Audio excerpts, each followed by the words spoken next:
E aí pessoal, tudo certo? Sejam todos muito bem-vindos. 20 anos após a primeira invasão alienígena em 1996, a Terra está em paz. As nações deixaram suas diferenças de lado e fundaram a DET, Defesa Espacial da Terra. Com as peças que recuperaram das naves caídas, eles conseguiram engenharia reversa na tecnologia alienígena e criaram um sistema de alerta contra ameaças extraterrestres. A DET estabeleceu sua sede na Área 51, bases na Lua, em Marte e na Lua de Saturno, Rhea. O que os terráqueos não sabem é que ainda há alienígenas observando nosso planeta, e o ex-presidente Whitmore continua tendo pesadelos com isso. Esses sonhos mostram a ele uma visão estranha de uma figura circular com uma linha que ele não consegue parar de desenhar. Enquanto isso, na base da Lua, Jake e Charlie estão rebocando novas peças do sistema de defesa da base para criar uma arma gigante. No processo, algo misteriosamente dá errado e os rebocadores não conseguem manter a arma erguida. O comandante Jiang pede aos meninos que recuem, mas Jake ignora as ordens e usa sua nave para empurrar a arma de volta ao lugar. Ele aciona um motor de fusão que poderia potencialmente incendiar a nave, mas Jake trabalha rápido e coloca a arma de volta no lugar antes que isso possa acontecer. Quando ele retorna à base, Jiang ainda repreende Jake porque o culpa pelo erro e o suspende até novo aviso. Na Área 51, o General Adams é chamado à base para uma emergência. Os alienígenas que eles capturaram há 20 anos estiveram sempre em estado catatônico até agora. Eles acordaram de repente e estão tremendo em suas gaiolas. Adams quer discutir isso com o diretor da DET, mas ele está inacessível. Acontece que David está na África com Floyd, um controlador designado pelo governo. Eles se encontram com o chefe da guerra Umbutu e suas forças rebeldes, cuja sede está cercada por ossos de alienígenas. Eles não ficam felizes em ver David, mas antes que as coisas possam escalar, Catherine intervém e garante aos guerreiros que David está com ela. Aparentemente, Catherine trabalha aqui há algum tempo, estudando a conexão psíquica que Umbutu tem com os alienígenas. Catherine leva David para ver a única nave que pousou na Terra há 20 anos. Os habitantes locais lutaram contra os alienígenas que saíram desta nave por 10 anos, e Umbutu explica que as luzes da nave se acenderam sozinhas 2 dias atrás. Eles também descobrem um buraco gigante no chão, revelando que os alienígenas estavam tentando perfurar o núcleo do planeta e pararam quando explodiram a nave-mãe durante a Primeira Guerra. O grupo entra na nave e descobre que o computador está enviando um sinal que David reconhece como um pedido de socorro que alguém já respondeu. De volta à Lua, Jake tem uma videochamada com sua namorada Patrícia, que é filha de Whitmore. Patrícia o informa que o Esquadrão Legado Internacional visitará a base lunar em breve, e isso inclui o amigo Dylan, com quem Jake teve uma briga há alguns anos atrás. Jake quase matou Dylan durante um teste de voo, então Patrícia quer que Jake seja legal e admita que foi culpa dele. No dia seguinte, o esquadrão chega e todos estão empolgados em conhecer Dylan, porque ele é o enteado do primeiro herói de guerra, Steven. Durante o almoço, Jake se encontra com Dylan e, em vez de ser legal, provoca-o dizendo que Dylan estava atrapalhando novamente. Isso faz com que Dylan o soque, chamando a atenção de Jiang. Jake assume a culpa por Dylan e diz que ele apenas caiu antes de voltar para o quarto, onde admite a Charlie que foi longe demais. No dia seguinte, na enfermaria da Área 51, o Dr. Isaacs visita seu parceiro Okun, o diretor de pesquisa que caiu em coma durante a Primeira Guerra. Para choque de Isaacs, Okun acorda de repente, sem perceber que 2 décadas se passaram até ver o quanto Isaacs mudou. Enquanto isso, Adams recebe a notícia de que a base em Rhea foi completamente destruída e agora eles estão em alerta vermelho. Na África, David finalmente é informado sobre a emergência, mas Catherine ainda está obcecada em analisar os desenhos circulares que estão por toda parte. Umbutu os leva ao seu escritório e mostra todos os desenhos que fez com base nas visões que teve e que a nave acordou. O círculo se parece mais com algum tipo de aparelho, e Umbutu conseguiu decifrar parte da linguagem dos alienígenas. Na Lua, todos começam a entrar em pânico quando percebem um redemoinho se formando na atmosfera. Isso acaba sendo um buraco de minhoca de onde sai uma máquina esférica que se parece com a visão de Umbutu. Eles enviam uma transmissão para a presidente Lanford e David, que percebe que esta esfera é uma nave espacial. Lanford acha que eles deveriam atacar primeiro, mas David aponta que este não é o mesmo tipo de nave da última invasão. Poderia vir de uma raça alienígena diferente com intenções diferentes. Lanford permite que o conselho da DET vote e a opção de atacar primeiro vence. Jiang ativa a gigantesca arma da base e derruba facilmente a esfera. David quer que eles a recuperem para estudá-la e Lanford concorda em enviar uma equipe de cientistas. Mas David deve voltar para Washington DC por motivos políticos, o que o deixa furioso. Lanford faz um anúncio público de que defenderam a Terra de um segundo ataque. Whitmore vê isso na TV e fica nervoso porque percebe que não são os mesmos alienígenas. Então ele acha que deveria avisar a todos. Patrícia acha que ele precisa se acalmar e confiar na nova presidente. Whitmore concorda em ir para a cama, mas quando Patrícia o verifica mais tarde, o encontra desaparecido. Enquanto isso, Jake entende a frustração de David e quer ajudar. Ele vai por trás das costas de Jiang e rouba uma nave que voa até a África, onde pega David, Floyd, Umbuto e Catherine. Após uma viagem turbulenta pelo campo de destroços da antiga nave-mãe, eles encontram a esfera e Jake e David se preparam para recuperá-la. Na Terra, os Estados Unidos estão realizando uma celebração para comemorar o aniversário da vitória da Primeira Guerra. Whitmore interrompe o discurso de Lanford para tentar avisar todos, mas nesse momento sua cabeça começa a doer e ele desmaia. No quarto do hospital, Okun está desenhando fórmulas nas paredes quando de repente sofre a mesma dor, e Umbutu do mesmo modo sente a dor. As pessoas na Lua ficam chocadas ao ver uma nova nave-mãe alienígena chegando e se aproximando muito do solo. Charlie corre para assumir o controle da nave e pega Jake e David logo antes que sejam esmagados. Adams recebe o alerta na Terra e cancela a celebração enquanto Jake assume o controle da nave para que Charlie possa pegar a esfera com os braços robóticos. Leva algumas tentativas para ter sucesso, mas quando estão prontos para ir, descobrem que a nave-mãe tem sua própria gravidade e está atraindo a nave em direção a ela. Jiang envia os pilotos e ativa a arma gigante, mas o tiro falha e os pilotos têm que voltar. A nave-mãe devolve os tiros e destrói a arma, então Jiang ordena que todos evacuem antes que a nave se aproxime demais e destrua uma boa parte da Lua, incluindo a base. A DET ativa o sistema de defesa orbital, mas a nave-mãe destrói todos os satélites antes que possam atirar. Alguns minutos depois, a nave-mãe se dirige para a Terra, arrastando a nave de Jake com ela. A proximidade começa a causar a destruição de várias cidades, e a gravidade da nave começa a levantar pessoas e prédios. David percebe que eles querem pousar no Oceano Atlântico Norte, e Jake tem que começar a fazer manobras loucas para evitar ser atingido pelos destroços. Lanford ordena a evacuação de todas as cidades costeiras, mas alguns barcos não recebem a mensagem a tempo. O pai de David, Julius, está navegando quando vê a nave chegar. Ele liga para David para dizer que esta nave é muito maior do que a última, mas a chamada termina quando a nave-mãe pousa e Julius é atingido por outro barco. Os pilotos de elite vêm da Lua para ajudar na defesa, mas Dylan não chega a tempo e tem que assistir sua mãe ajudar uma mulher e um bebê a escapar antes de ir ao encontro do prédio do hospital. Whitmore e Patrícia se encontram com Adams na Área 51, e Okun escapa de seu quarto para se juntar à reunião deles. Os alienígenas nas gaiolas enlouqueceram e Okun acha que estão comemorando.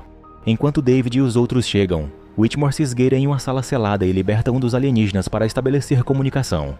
O alienígena usa seu tentáculo para agarrar Whitmore e falar através dele, dizendo ela chegou, ela é tudo. Catherine mostra o símbolo do círculo ao alienígena, perguntando o que significa, o que faz o alienígena ficar furioso. Os soldados percebem que o acesso de raiva está prestes a matar Whitmore, então eles atiram no alienígena para detê-lo. As balas não fazem muito, mas Umbutu intervém e usa suas lâminas para atacar o alienígena. Este corpo grande é apenas uma armadura, e uma vez que está quebrado, o verdadeiro alienígena pequeno sai que Umbutu mata imediatamente. Enquanto isso, na costa, um grupo de irmãos que acabaram de perder os pais está tentando escapar de carro e encontrar abrigo. Entre os destroços, eles descobrem o barco de Julius destruído e o homem inconsciente dentro. Eles confirmam que ele ainda está vivo e o levam com eles.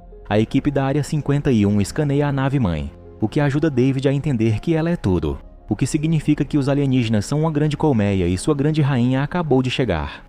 David aponta que durante a Primeira Guerra, eles venceram destruindo a nave-mãe, o que significa que deve ter havido outra rainha dentro da nave naquela época. Isso implica que eles não precisam destruir esta nave muito mais poderosa, eles apenas precisam matar a rainha.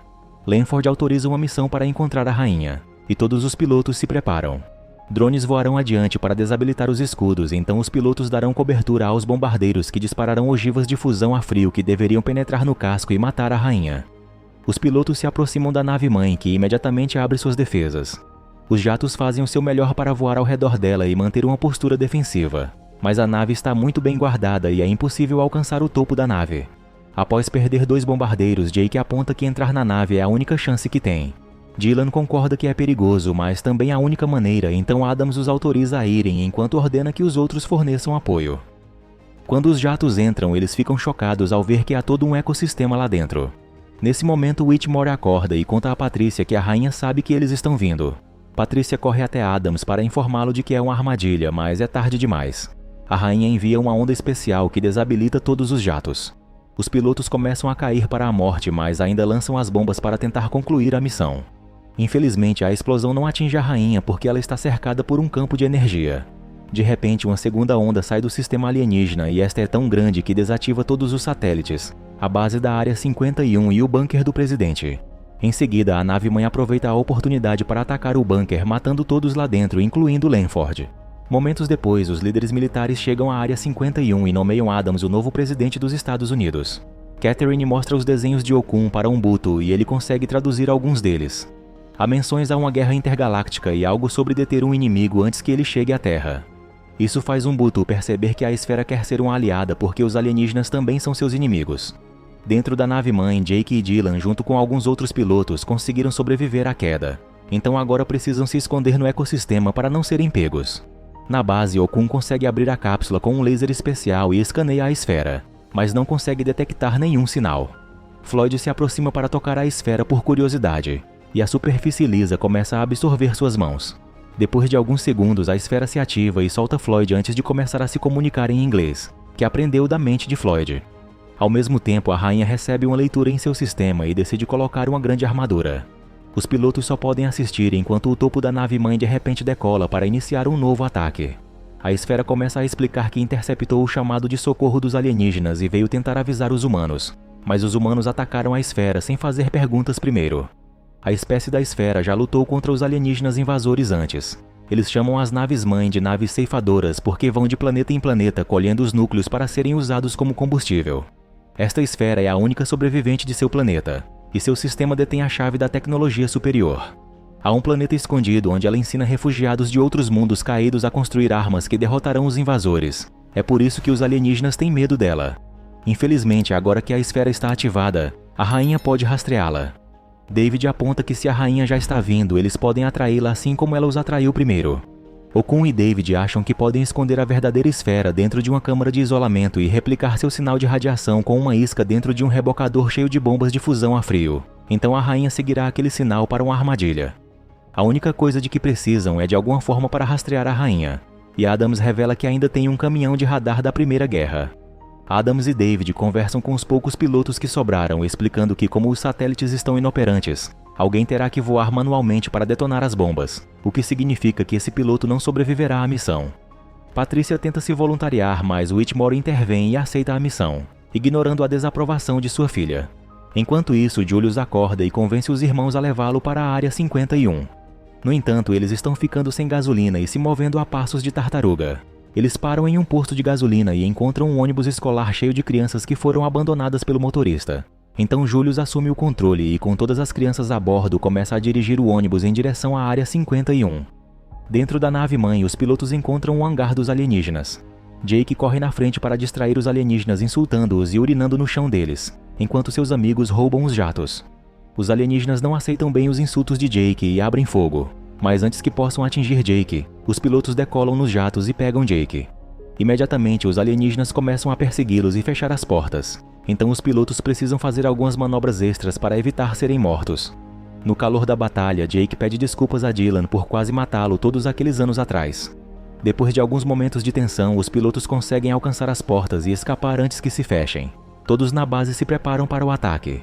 Patrícia assiste seu pai partir apesar de seus protestos e decide voar junto para ajudá-lo. Nesse momento, Julius e as crianças chegam de ônibus ao mesmo tempo em que a rainha chega com seu exército. Conforme a base e os alienígenas começam a disparar para iniciar uma nova guerra, David nota o ônibus e o leva para a sua área para proteção. A esfera é colocada na câmara de isolamento e a rainha cai na armadilha, acreditando que Whitmore tem o sinal real. Patrícia voa com seu jato perto do de seu pai e se despede antes que ele enfrente seu sacrifício. Enquanto David coloca um escudo em torno do exército alienígena para conter a explosão, Whitmore entra na nave da rainha e detona as bombas. Por um momento, a equipe acredita que venceu, mas por algum motivo, o exército alienígena ainda está atacando e a arma enorme da base é derrubada. À medida que a fumaça se dissipa, é revelado que a rainha ainda está viva porque se protegeu com seu próprio escudo de energia. David entra no ônibus com Julius e as crianças para que eles possam dirigir enquanto a rainha começa a persegui-los. Todo soldado no chão retorna à base para defender a esfera dos alienígenas que se aproximam enquanto os pilotos atacam a rainha, cujo escudo a mantém segura. A equipe do barco nota que só restam 6 minutos e, nesse momento, Patrícia percebe que a rainha abaixa seu escudo por alguns segundos quando precisa atacar. Ela aproveita isso e atira em seu ponto fraco, destruindo o escudo e deixando-a vulnerável. A rainha ataca seu jato em vingança, e Patrícia escapa com um paraquedas antes de cair. Em seguida, a rainha tenta ir atrás dela, mas nesse instante Dylan e os outros voltam e atacam a rainha com sua própria tecnologia. Dentro da base, os alienígenas encontram a esfera que é guardada por Okun e Isaacs, e enviam uma mensagem para sua rainha com a localização. Dylan e sua equipe perdem o controle dos jatos porque a rainha usa sua ligação com a colmeia para fazer com que toda a sua tecnologia voe ao redor dela para formar um novo escudo. Umbutu e Floyd correm para a sala de isolamento para lutar contra os alienígenas, mas na luta um alienígena consegue atingir Isaacs. Enquanto Umbutu e Floyd terminam os alienígenas, Okun precisa se despedir de seu marido. Com apenas 2 minutos restantes, a rainha chega à base e começa a bater no teto para tentar acessar a esfera. Dylan chama o escudo do jato de tornado e isso dá uma ideia a Jake. Eles ativam os propulsores manuais e permitem que o tornado forme um redemoinho de fogo que os expulsa da colmeia. À medida que a rainha finalmente invade a base e agarra a esfera, os pilotos retomam o controle dos jatos e abrem fogo contra ela, forçando-a a sair de sua armadura. A rainha tenta se afastar e quase atinge o ônibus, mas David retorna imediatamente antes que a rainha caia e finalmente morra, liberando a esfera no processo. Assim como aconteceu durante a Primeira Guerra, a morte da rainha interrompe instantaneamente a perfuração e todas as naves alienígenas que caem no chão. Todos ao redor do mundo celebram a vitória à medida que a nave-mãe se afasta, e Okun confirma que a esfera está bem. David está preocupado que a Terra não sobreviverá a outro ataque, mas Okun lembra a ele que a esfera tem um programa de treinamento em um planeta-abrigo. Então o próximo passo para a humanidade é se juntar à guerra intergaláctica que virá.